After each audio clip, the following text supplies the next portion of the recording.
Hey, folks, welcome to the first episode of Audacity Sports Talk. That's right, because we have the audacity. Okay, so I'd like to welcome you in. And on this episode, we're going to be speaking about the New York Football Giants, who I just so happen to love from the bottom of my heart. But I try to stay objective as possible in these scenarios, and we're going to speak directly about the draft this year. As you know, the Giants didn't really have that great of a season last year, which gained us the number 4 draft pick in this upcoming draft on Thursday evening. There is a little bit of a conundrum for our GM, Mr. Dave Gettleman, that being what to do with the 4th pick. Also, knowing that this is probably the pick that's going to determine his future as our GM. He hasn't had the best of drafts in the last couple of times he's tried, whether it was with us as a GM last year or with us in the organization when he was before he went to Carolina to become their GM. So that being said, we're gonna go ahead and dive in and talk a little bit about what I think he should do, what people are saying he's going to do, and we're also going to talk about some trade scenarios. So. Speaking about what I think he should do, I really think that he has no choice but to go with the best talent on the board, and I think the way that it's shaping out with Washington most likely taking the defensive end out of Ohio State, Mr. Chase Young, and Detroit either trading out of their spot. So somebody who is quarterback hungry, i.e., the Dolphins or possibly the Chargers, we'd be left with Mr. Isaiah Simmons out of Clemson. A lot of folks are knocking him because he's positionless, quote unquote. Basically, what that is surrounding is the fact that he played both linebacker and safety at Clemson.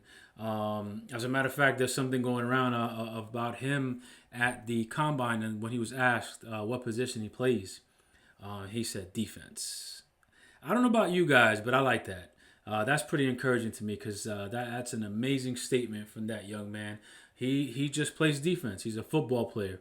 And as you know, you can't get too cute in these drafts, right? And start looking at specific things and say, this guy doesn't have a position, so we're not going to play him. And if you look at the tea leaves, right? Our coach, Mr. Judge, he's been harping a lot on players being versatile.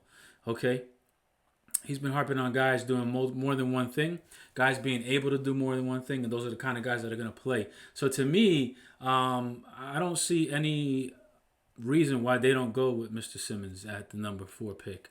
Unless something happens where Chase Young is sitting there, which I highly doubt. I think Washington's not going to get in their own way like they tend to most years, and is going to actually select him with their number 2 pick. And no matter what Detroit does, I don't see Detroit taking Simmons at 3. I think they're going to get a lot of offers for teams wanting to jump ahead of the Giants and possibly ahead of the Dolphins, or the Dolphins ahead of the Chargers. All sorts of scenarios that could happen. I think most likely they probably stay put, and they might select the quarterback themselves. I mean, Mr. Stafford's getting a little bit old. I say old, but old is very objective, right? Tom Brady's just signed with the Tampa Bay Buccaneers, and he's about 63, I believe, this year. So, age is just a number. Am I right? I'm right. So, back to the Giants. I think they're going to take Mr. Simmons. The other names that are floating around, Mekhi Becton, offensive lineman out of Louisville. Also talking about Tristan Wirfs, another offensive lineman. The reason why you're hearing these names surrounding the Giants is because, number one, the media's put out a couple of words that are tied to Mr. Gettleman, such as hog mollies. I know you guys remember that from last year if you're a Giants fan. Basically, his word for offensive linemen that are maulers, and he tried to do that with Mr. Solder from New England. I almost said New Orleans. New England. Nate Solder, and we all know how that signing went so far.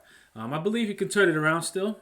He's not exactly spring chicken, but like we said, age is just a number most of the time.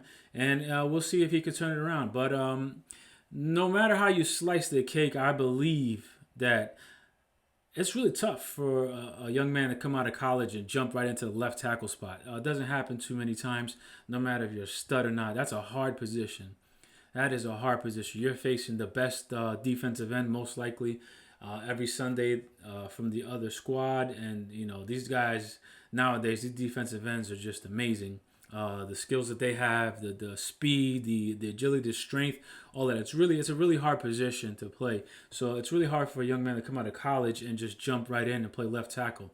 So if the Giants did select somebody like Mr. Wirfs or Mekhi Becton, he'd most likely jump over to the right tackle, where we have Mr. Gates, Nick Gates, currently projected at starting. But I don't see that as a scenario. I really don't. I really see them taking Simmons. There is a little bit of a wrinkle in the plans potentially, that being a trade, right? The Giants could trade down. As long as I remember, the Giants don't really do a lot of trading down. As long as I've been a fan of them and followed them, they don't really trade down that much. It's not something they do. They actually have traded up. Not necessarily recently, although they did trade up to get Landon Collins from the second round to the first round. They did some trading and maneuvering to get DeAndre Baker last year.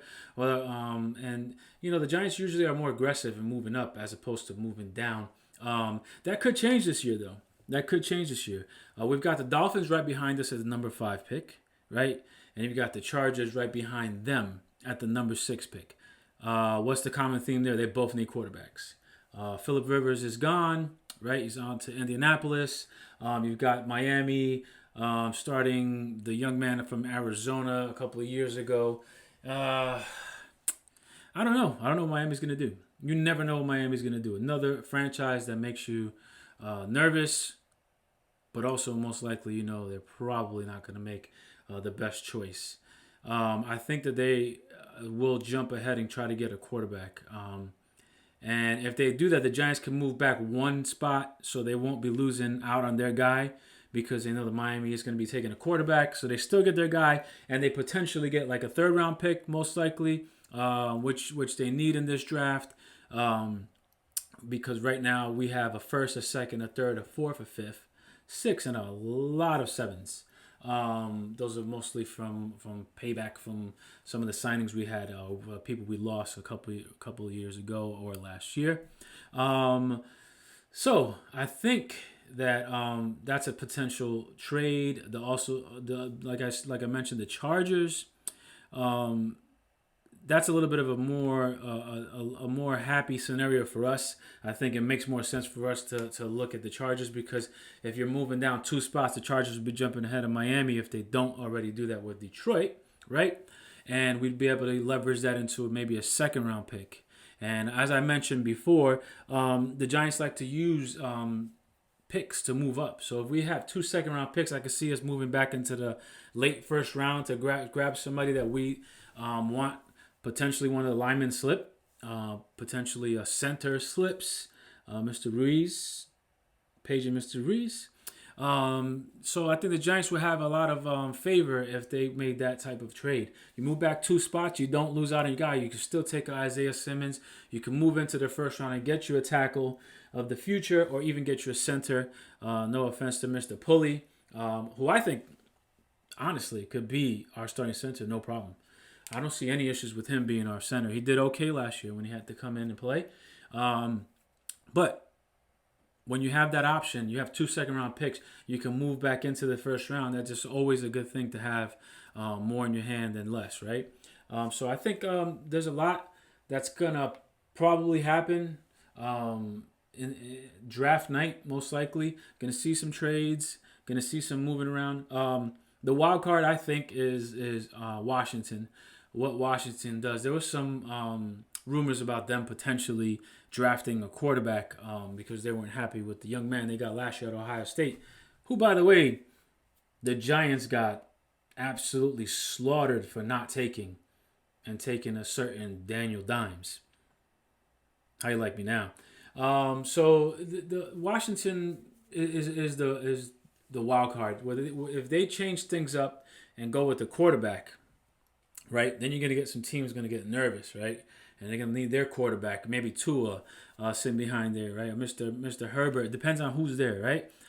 They start getting nervous and itchy, and they want to move up in the draft and to cause some movement. And Chase Young will be sitting there. If the Chase Young is sitting there at number 4 for the Giants, it's a no brainer. Isaiah Simmons is an awesome player, but you take Chase Young, right? Because pass rush. You need that in the NFL these days. You need that because you can't give these quarterbacks any time.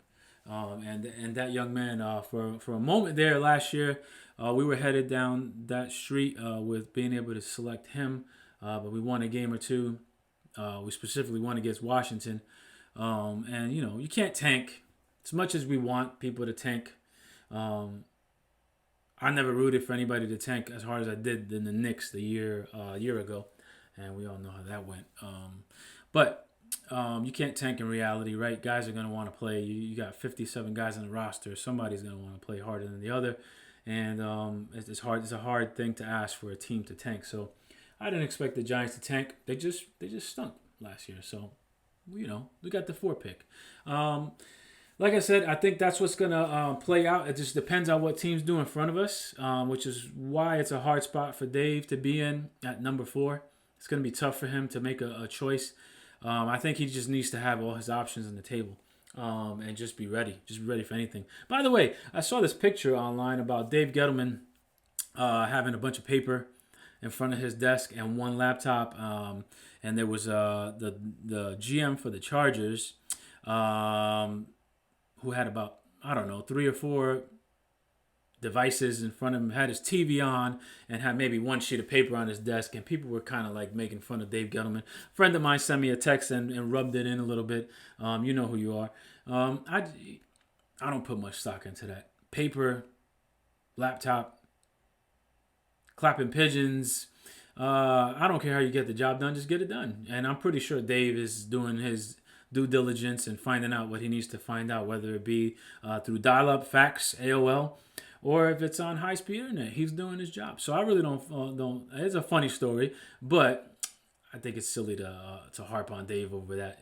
I mean, there's other things that we should be worried about, like who he actually picks, and I don't think that's going to be affected by the fact that he doesn't have a laptop or 3. So G-Men fans who are worried about that, take a chill pill. All right. So it's our first episode, so I'm going to keep it short and sweet. I hope you got a little bit of information out of that, and I look forward to talking to you guys on the next episode. I'm not sure where we're going to go yet. Might go Knicks, might go Mets, might go somewhere else. You never know. Only one way to find out. Tune in.